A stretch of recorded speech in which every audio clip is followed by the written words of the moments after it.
Member for Warringah. Thank you. My question is to the Treasurer. Paid parental leave is identified as one of the key factors in reducing the gender pay gap.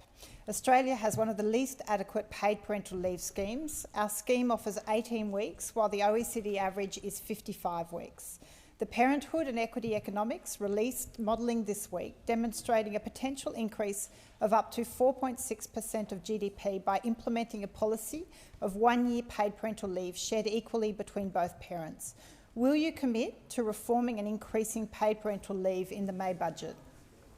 The Treasurer has the call. Well, thank you, Mr Speaker. Our paid parental leave scheme is supporting working women across the country, and what we saw prior to COVID was a record number of Australian women in work.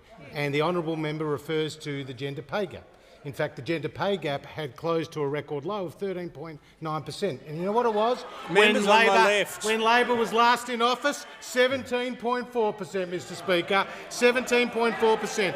So our paid parental leave scheme is providing about $2.3 billion a year, Mr Speaker. Now, we've made some changes over the course of the pandemic, supporting new parents whose employment was interrupted by the pandemic by introducing an alternative paid parental leave work test period for a limited time.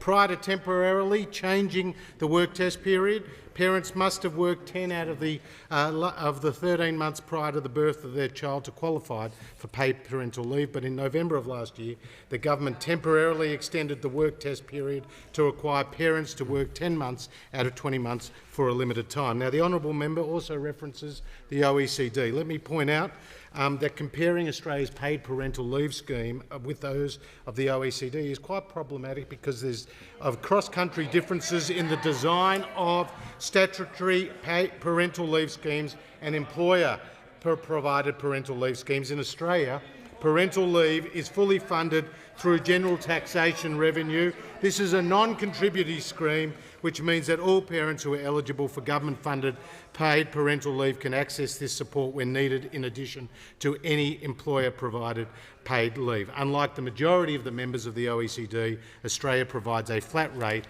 rather than a replacement wage from a contributive fund, so you can't compare the two schemes. Thank you very much.